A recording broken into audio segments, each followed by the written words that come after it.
Live. Hey, folks. Thanks for tuning in to the Banff Podcast Nights, our late night Peacemaker show. And to make it official, it's like depending on what time zone you're in. On the West Coast, it's perfectly acceptable time of the evening. It's probably morning in Australia. Oh, just 1 second.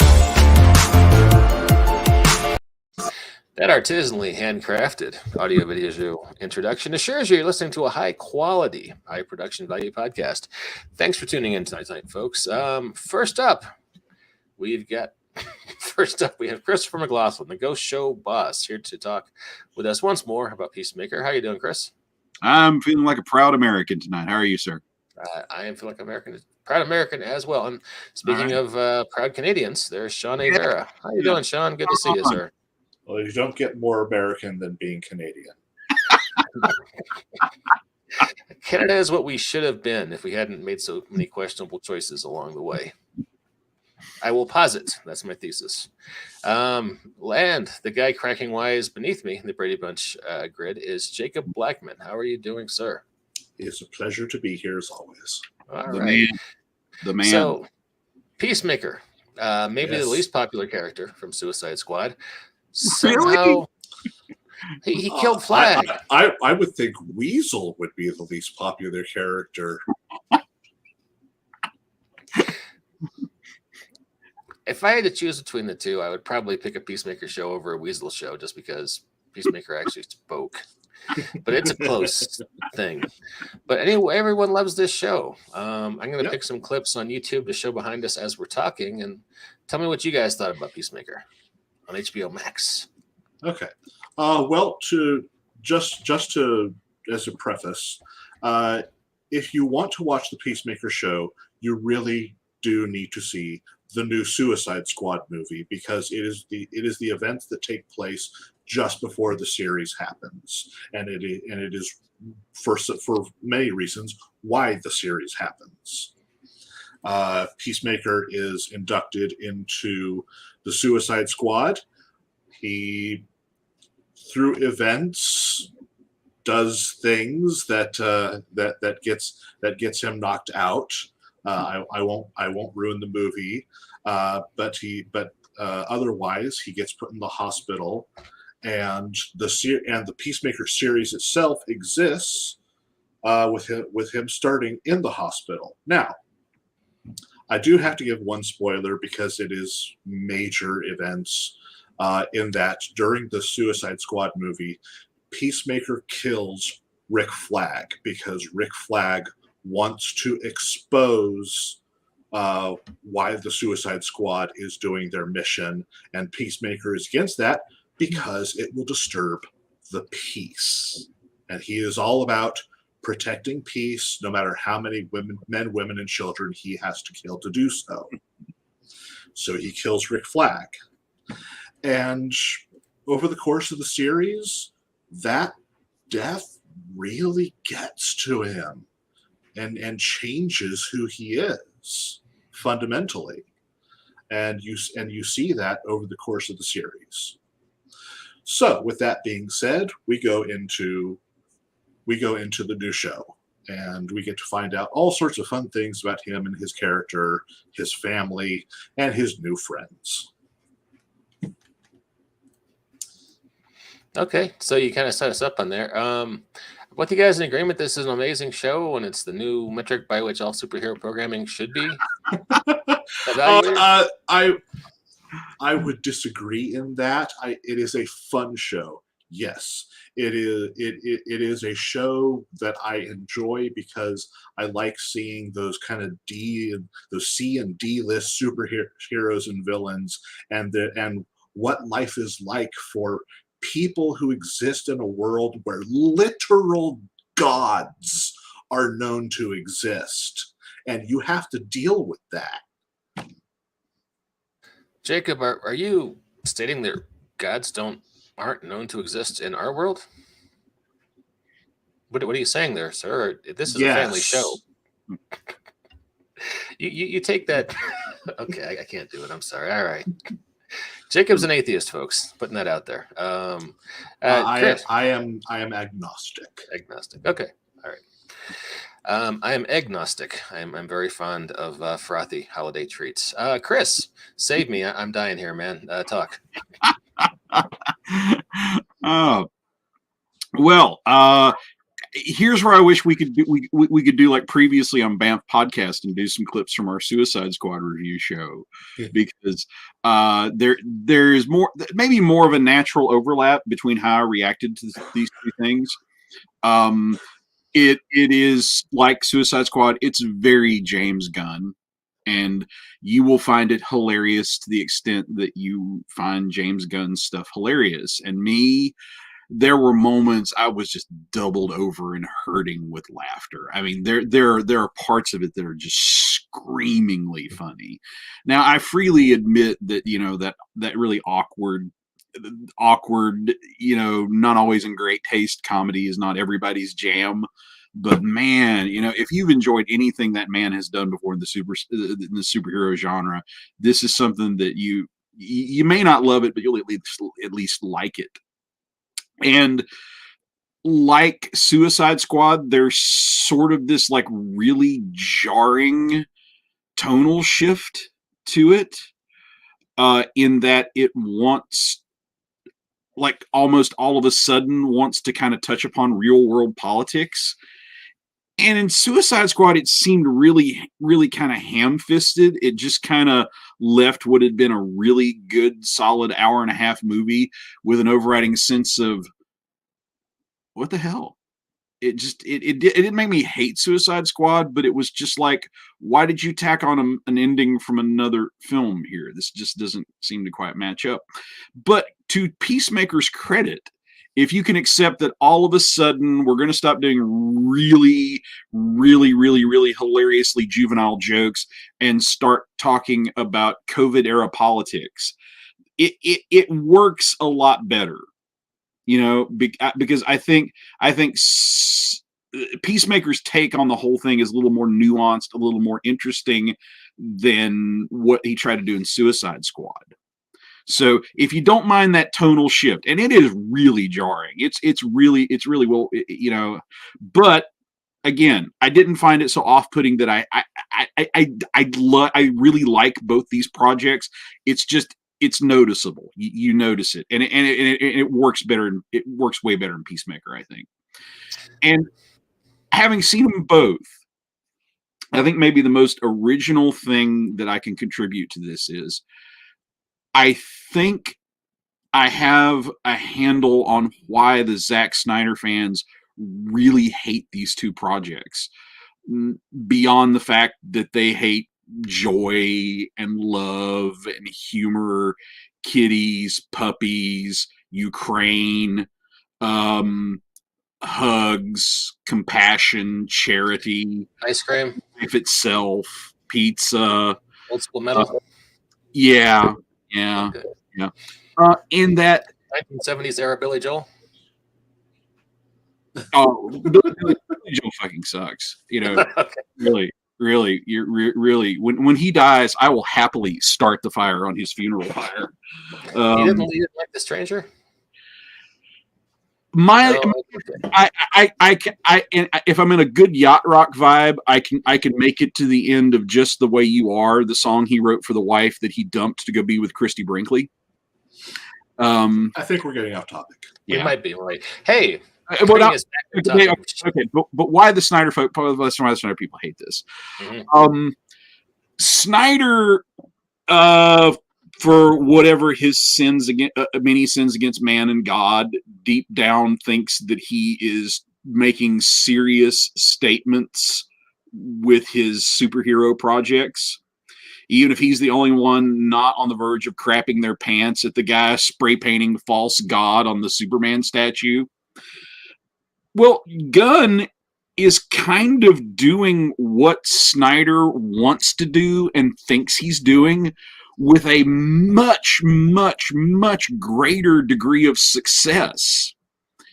And I think it's got, even if they don't sense it on a conscious level, it's really got to bug them that he's doing what Snyder is supposed to be his strong point. and just completely showing the man up. And yeah, I understand their hate for this.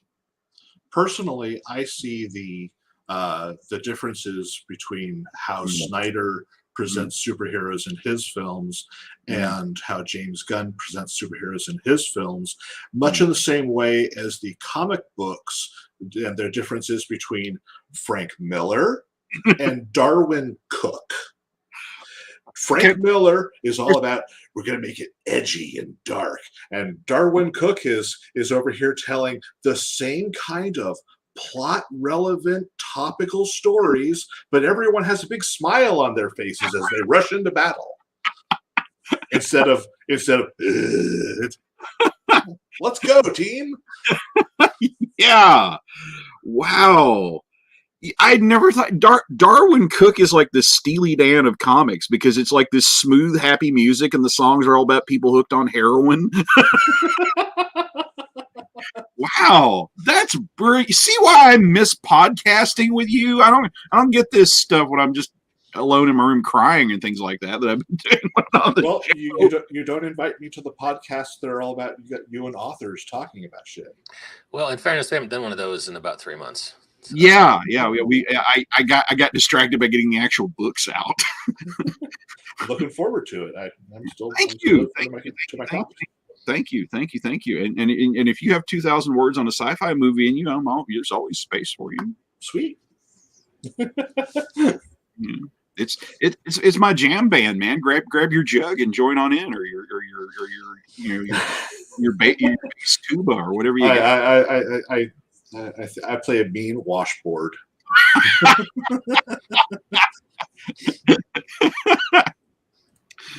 Mikey's giving us that we've wandered off topic. Look. Yes, okay. So Peacemaker. Right. Yes. Yeah. I've been enjoying the series. I can't watch the series without watching the intro credits every single time. And from what I understand of watching other fans online, that is also the difference between who loves the series and who doesn't. If you're one of those people who watches the show and you fast forward through the opening credits, you don't like the show. Yeah. Because the opening credits are, it's like the Harley Quinn series, the animated series. The opening credits are how Peacemaker sees himself in the world. He was raised on this particular era of music, and he thinks the world is his music video as he's shooting bad guys. And in a way, that opening, it's kind of like putting up crucifixes and garlic around your house to ward off all the Snyder fans, like to just let them know you're not unadulterated joy. Yeah, this is not for you. This is not for you. Go cyberbully some people, But there's also a lot to say about what happened behind the scenes with this. Again, with the difference between producers. Apparently, there was an anti-asshole clause that James Gunn and John Cena came up with. Everyone who joined the cast had to pass the no asshole test. Apparently, the original guy they got for Vigilante was a dick, so they threw him off screen and got this new guy, Freddie Stroma. Yeah. That's kind of a big deal on television, though. I mean, I've been peripheral to a few television and movie, productions, and even among like the guys you think of as C and D list players, there's some huge egos. Mm-hmm. I mean, huge. So that's kind of interesting that they would do that. I applaud it. I wish my own workplace had a no asshole clause. It would be nice, wouldn't it? Yeah. And wanted to just, before I forget, Sean Avera, frequent commenter, weighs in by saying, it is a show that proved John Cena could act and has range. I could see him in several different roles that I could not before. And that is news to me because while I've always liked John Cena, I kind of thought he was in that Hulk Hogan / Arnold Schwarzenegger niche when it came to acting. It's good to hear that this show demonstrates he could do more than that. Here's the thing you have to appreciate about Cena is part of this last generation that got trained in like old school territory wrestling. And the key to that, as the legendary Terry Funk said, is I cannot convince you that wrestling is real, but I can convince you that I am real. And if you can tap into that visceral ability to at least convince a room full of hillbillies, I really do want to kill that guy, nobody will notice the improbability of what you're actually doing in your fight.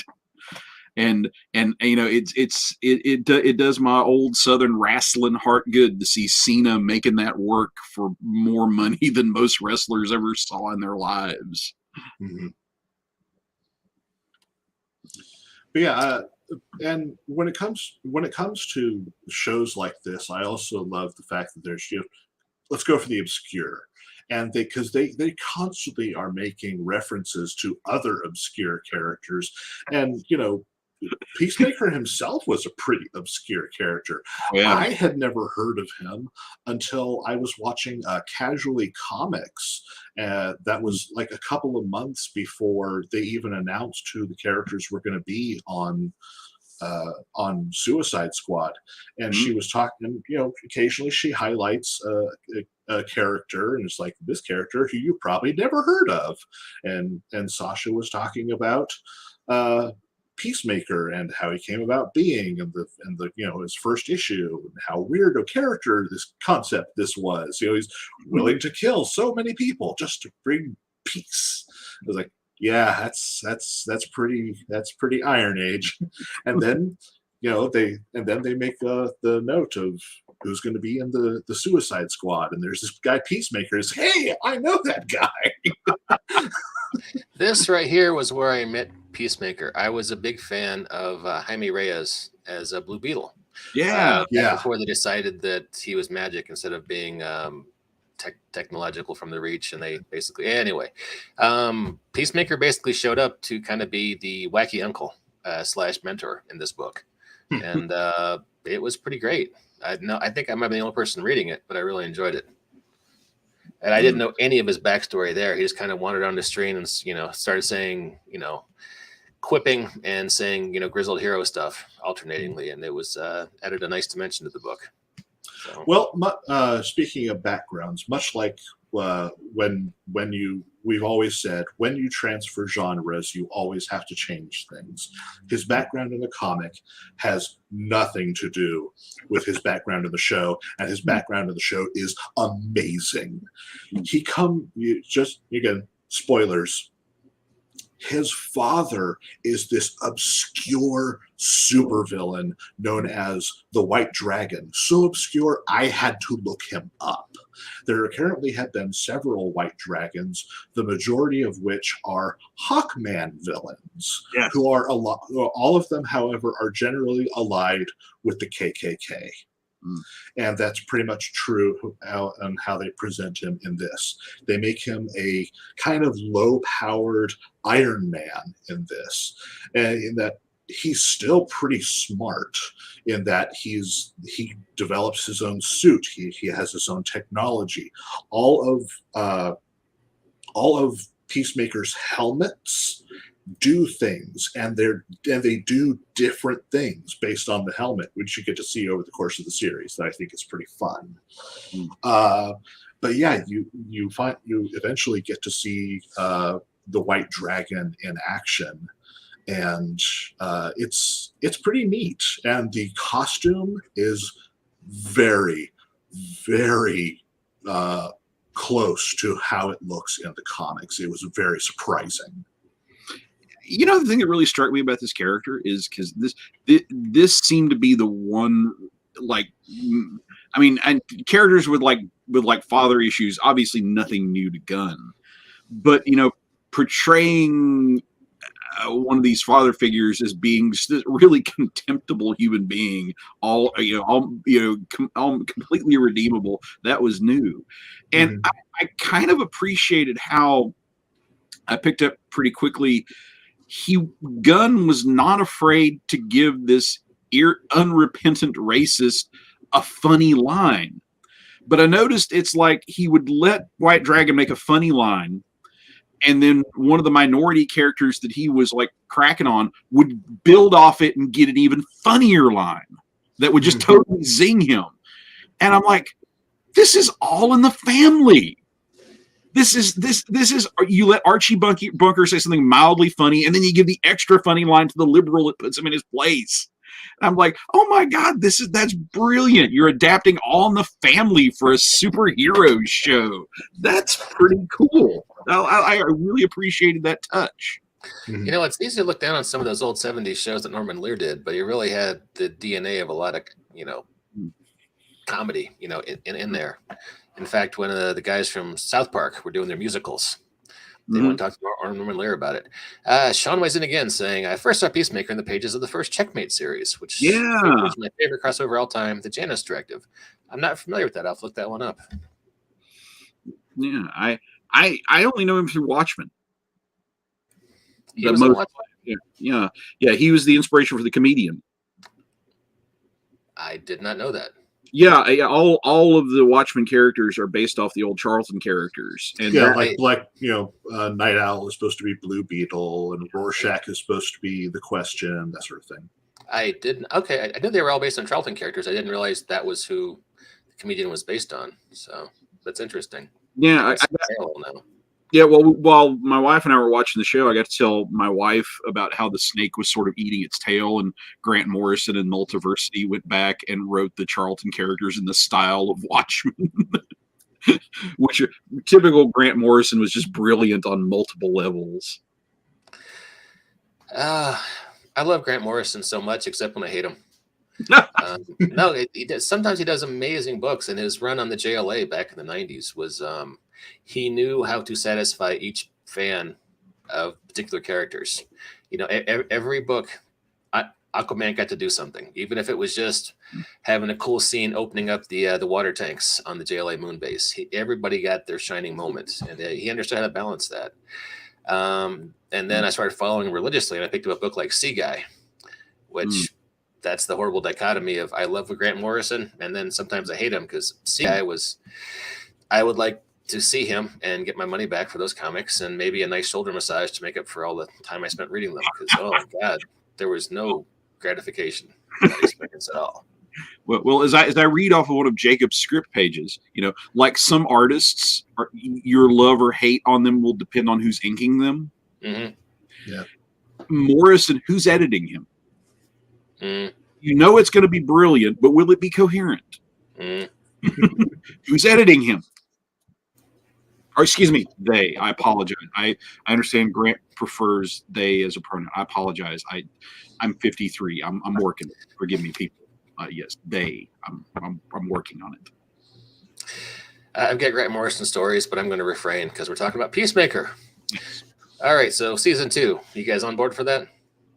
If it maintains the same kind of humor and entertainment level as season 1, absolutely. I will probably check it out, but I just don't know what they're going to do with it. I mean, it's just if they decide to be funny, okay, does James Gunn have 8 more episodes of good gags in him? I'd like to think so, but every character kind of hit their arc. I didn't come away from it thinking like, well, I want to see what they do after they've completed their arc. I just, I don't. I mean, James Gunn has earned a lot of goodwill for me. I'd probably check it out, but I didn't finish that last episode just immediately craving season 2, which is not a reflection on its quality. It seemed to be complete. And we're only 5 minutes away from a Watchmen sequel or prequel. I mean, things aren't allowed to be complete anymore. But so. And Jason Whittam, new commenter, nice to meet you, Jason. Says Freddie Strome as Vigilante was by far my favorite. I'd love to see his backstory next season to see why he is the way he is. That could potentially be a decent story for Peacemaker in second season. I can see that. It's a fabulous idea, and it might work, but there's a part of me that's like, and here's where all Star Wars fans may groan a bit. some characters, it's like the more you explain them, it's like the less they work. Yeah. You know? And to me, maybe there's something to be said for the fact that Vigilante is just a sociopath, and there you go. That's Oh, it's definitely been true for Wolverine's characterizations over the years. Oh God, yeah. Oh yeah. I mean, when you didn't even know when you barely knew what he looked like without the mask. That's my Wolverine. Of course, then they found out that his look's based on a character from the '77 movie Slapshot. That even got cooler. So,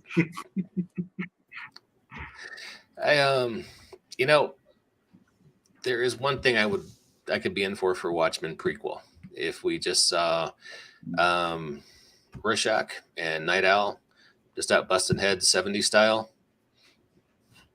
I mean, just a whole departure. Don't go deep, don't go philosophical, just like a 70s cop show, but it's Rorschach and Night Owl. It's still a bastardization of everything Alan Moore did, but if they're going to bastardize it, at least have fun with it. So, just my 2 cents. The only thing I would like to see done in the Watchmen universe is I would like to see where the Watchmen universe of Alan Moore finally gets his hands on the Watchmen universe version of Jeff Johns. There you go. Remember, Jeff, you're not locked up in here with me. I'm not locked up in here with you. You're locked up here with me. Let him get it out of his system. That would be a lot more fun than the eventual Escapades Watchmen show. I like to think that's what got Dan Didio fired. And Sean Vera says, the way I look at it, a season can be a complete tale and viewed on its own. There are a couple of British series I have liked where each season stood on its own and when done did not need another season. Another season would be better than most TV. Yeah. I could see that too. That really does tear you apart when there's a show that it's clearly not as good as it was, but it's also better than anything else you're currently watching. Well, it's that's been my issue with a lot of streaming shows. I mean, Netflix and Amazon have it particularly bad, but sometimes there's a show that gets pitched that season 1 is just perfect. Then season 2, you get into diminishing returns. By the time you do season 3, people are just half-stepping it and going through the motions, and it's awful. The Netflix Marvel shows were kind of like that. So I don't know. It's fun when they keep the ride going, but sometimes you want to get off the tilt-a-whirl after you've had a good time. Well, the thing is, if they're going to do something with season 2 for Peacemaker, I would like to see a departure of pretty much most of the rest of the cast. It should be Peacemaker going on to do other things away from the Argus staff. Now that he no longer has to worry about that because of the way Peacemaker ends. Big spoiler. If you haven't seen it, I don't care. You can't get enough of this dance number, can you? I love this dance number. Have you seen how many YouTube and TikTokers are mimicking the dance number? I try to mimic somebody capable of walking across his classroom without tripping over a desk. That's as far as I go, man. I couldn't even imagine trying to cop some of those moves, even with some really generous editing. And the thing is, do you know who? I was reading an article. Do you know who choreographed that? If it's not Paul Abdul or Tony Basil, I'm clueless. Okay, I may be misremembering the article, but I believe from what I remember of reading it is the wife of Alan Tudyk. And the point is, it's not a dance number. It is a dance number, but these are not dance moves. They're just there's movements and gyrations. They just, because they're choreographed, they look like dance moves, but they're moves that anyone can do. You don't have to be super limber. You don't have to be in that dancer shape, And Sean weighs in saying that's Carissa Barton, the wife of Alan Tudyk. So yes. Yeah. And again, I think Jason is onto something here in our chat. Hi, Jason. By the way,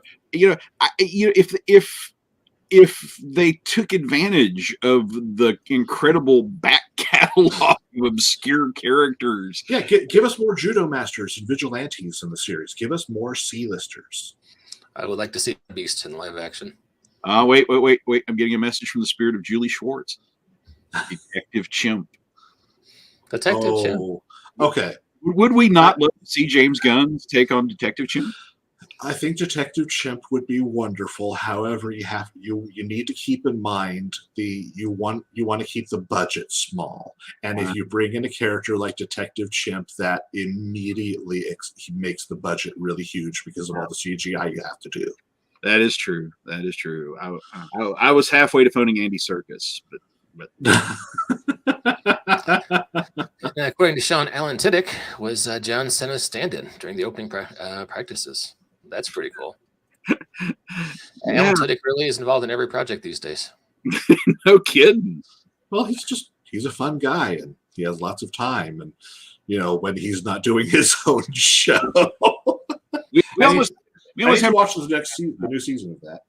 It seems like a crime we haven't talked about Doom Patrol yet on this podcast, because that was another group of little-known DC characters given comedic / dramatic presentation. Yeah. We could talk about that for a while. Perhaps not in this show. We've already passed the half-hour mark, and I feel like we've kind of said all there is to say about Peacemaker. What do you guys think? Yeah, go watch it. Watch it. See what you think of it. I mean, hey, whatever else you want to say about it, you will know whether it's your thing really fast. Absolutely. It does not try to hide what it is. Mm-hmm.